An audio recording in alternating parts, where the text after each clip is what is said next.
GBA ಚುನಾವಣೆ ನಡೆಸುವಂತೆ supreme court ಆದೇಶವನ್ನ ಹೊರಡಿಸಿದೆ. ಗ್ರೇಟರ್ ಬೆಂಗಳೂರು ಚುನಾವಣೆಗೆ ಕಾಂಗ್ರೆಸ್ ತಯಾರಿಯನ್ನ ಮಾಡಿಕೊಳ್ಳುತ್ತಾ ಇದೆ. ಚುನಾವಣೆ ಭಾಗವಾಗಿ ಹಲವು ತಯಾರಿ ಮಾಡಿಕೊಂಡಿರುವ ಕೈಪಡೆ. ಜಿಬಿಎ ಚುನಾವಣೆ ಯಾವಾಗಪ್ಪ ಅಂತ ಹೇಳಿ ಎಲ್ಲರೂ ಪ್ರಶ್ನೆ ಮಾಡ್ತಾ ಇದ್ರು. ಈಗ ಕೋರ್ಟ್ ಅಂತೂ ಆದೇಶ ಹೊರಡಿಸಿದೆ. ಗ್ರೇಟರ್ ಬೆಂಗಳೂರು ಚುನಾವಣೆಗೆ ಕಾಂಗ್ರೆಸ್ ರೆಡಿ ಆಗಿದೆ.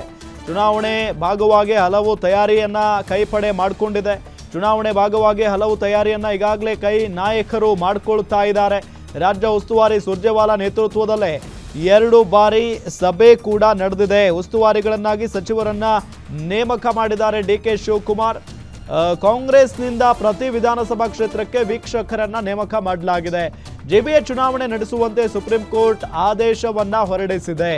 ಗ್ರೇಟರ್ ಬೆಂಗಳೂರು ಚುನಾವಣೆಗೆ ಕಾಂಗ್ರೆಸ್ ತಯಾರಿಯನ್ನ ಮಾಡಿಕೊಳ್ತಾ ಇದೆ. ಈಗ ಪ್ರತಿಯೊಬ್ಬರು ಕೂಡ ಕೇಳ್ತಾ ಇದ್ರು, ಬಿಕಾಸ್ ಆಯಾ ಏರಿಯಾಗಳಿಗೆ ಲೀಡರ್ಸ್ ಅಂತ ಇದ್ದಾಗ ಸಹಜವಾಗಿ ಏರಿಯಾಗಳು ಇಂಪ್ರೂವ್ಮೆಂಟ್ ಆಗ್ತವೆ, ಅಭಿವೃದ್ಧಿ ಆಗ್ತವೆ. ಬಟ್ ಇಲ್ಲಿ ಚುನಾವಣೆ ಆಗಿನೇ ಎಷ್ಟೋ ವರ್ಷಗಳಾಯಿತು. ಸೊ ಇಂಥ ಸಂದರ್ಭದಲ್ಲಿ ನಾಯಕರಿಲ್ಲದೆ ಏರಿಯಾಗಳು ಹದಗೆಟ್ಟ ಹೈದರಾಬಾದ್ ಆಗಿದ್ದಾವೆ. ಸೊ ಹಿಂಗಾಗಿ ಸಹಜವಾಗಿ ಈ ಜಿಬಿಎ ಚುನಾವಣೆ ಆಗಬೇಕು ಅನ್ನೋದು ಒಂದಿಷ್ಟು ಜನರ, ಅಂದರೆ ಬೆಂಗಳೂರಿನ ಜನರ ಮಾತಾಗಿತ್ತು. ಜೊತೆಗೆ ಈ ಆಕಾಂಕ್ಷಿಗಳಿದಾರಲ್ಲ ಅವರ ಮಾತುಗಳಾಗಿತ್ತು. ಸೊ ಈ ನಿಟ್ಟಿನಲ್ಲಿ ಈಗ ಕೋರ್ಟ್ ಕೂಡ ಆದೇಶವನ್ನು ಹೊರಡಿಸಿದಂಥ ಸಂದರ್ಭದಲ್ಲಿ ಅದು ಕೂಡ ಸುಪ್ರೀಂ ಕೋರ್ಟ್ ಆದೇಶವನ್ನು ಹೊರಡಿಸಿದೆ, ಜಿಬಿಎ ಚುನಾವಣೆ ನಡೆಸಬೇಕು ಅಂತ ಹೇಳಿ.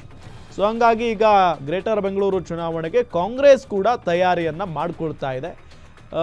ಕಾಂಗ್ರೆಸ್ನಿಂದ ಪ್ರತಿ ವಿಧಾನಸಭಾ ಕ್ಷೇತ್ರಕ್ಕೆ ವೀಕ್ಷಕರನ್ನು ನೇಮಕ ಮಾಡಲಾಗಿದೆ.